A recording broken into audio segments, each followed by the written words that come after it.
Prix. Ah, tu veux dire un scout? Non, jeune fille, ce garçon a commencé son voyage virtuellement grâce à un réseau social bien connu. Waouh, un aventurier en quelque sorte. Hein. En quelque sorte. Allez, on regarde ensemble.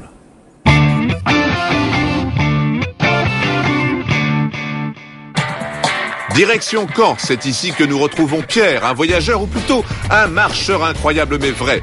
Pour lui, pas d'hôtel, pas de parcours organisé, pas de visite guidée. Le jeune homme de 32 ans a en effet décidé de se lancer un pari fou.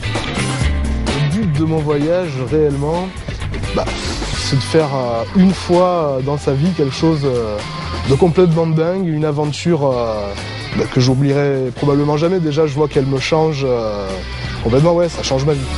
Le défi de Pierre est en fait très simple, faire près de 5000 km à pied en 5 mois. Le principe de mon parcours, c'était d'avoir une ville ou village espacé en moyenne de 30 km et d'avoir un hébergeant sur chaque étape. Mais ce n'est pas tout. Pour réaliser ce Tour de France insolite, il a voulu corser la tâche grâce à un nouvel outil, Internet.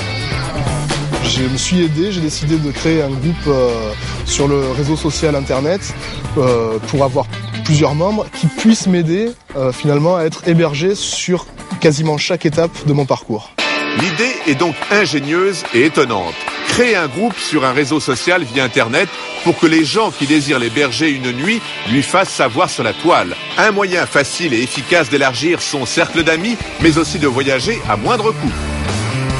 Je voulais me mettre en danger aussi et vraiment tester le réseau social, voir si du virtuel on pouvait passer au réel. Et ça marche. Le 12 mars 2009, Pierre a débuté son périple depuis la banlieue de Marseille pour parcourir la France en se faisant loger chez les amis qui se manifestent chaque jour de manière bien réelle. Moi je trouve ça sympa que les gens l'accueillent comme ça, comme nous, c'est bien, c'est très bien. Ça m'aurait tenté. Disons, à l'époque, c'était pas dans les mœurs, mais j'avoue que ça aurait pu être une occasion. Le réseau social sur le web, je trouve ça pas mal parce que ça crée une certaine confiance dans le sens où ils connaissaient des personnes que je connaissais. Donc forcément, ça met quand même un minimum à l'aise. Et d'avoir vu les vidéos, etc., je les aurais pas vues, je sais pas si je l'aurais hébergé, quoi. Et il y a de quoi, car le profil de notre voyageur est pour le moins atypique. Pierre a emporté avec lui le strict minimum. 500 € en poche, une carte de France, un duvet, une trousse de pharmacie, un appareil photo et un téléphone portable. Le tout pour 5 mois. Alors ça a été très très dur, des douleurs musculaires, au tendon, des ampoules comme jamais j'en avais eu. Et puis à ce moment-là, c'est vraiment le mental qui doit tenir le choc. Il faut que ça tourne, il faut que ça fonctionne, il faut que les gens soient là, sinon au bout de 2, 3, 4 jours de traversée du désert, ça devient trop dur, j'ai pas de récupération et donc l'aventure s'achève. Pierre a en effet dû affronter la solitude, les nuits dehors et aussi les erreurs de parcours. Mais notre aventurier n'est jamais à court d'idées et il a trouvé une autre solution audacieuse. Allô Romain, salut c'est Pierre. Dis-moi, si tu pouvais voir sur internet, je suis un peu coincé. Je suis à l'entrée de Demouville, D-E-M-O-U-V-I-2-L-E et je suis dans la rue Jean Moulin. Et voilà, si tu pouvais me trouver le parcours. Romain, c'est en fait le compagnon de route virtuel et ami proche qui s'occupe de chapeauter le parcours de Pierre.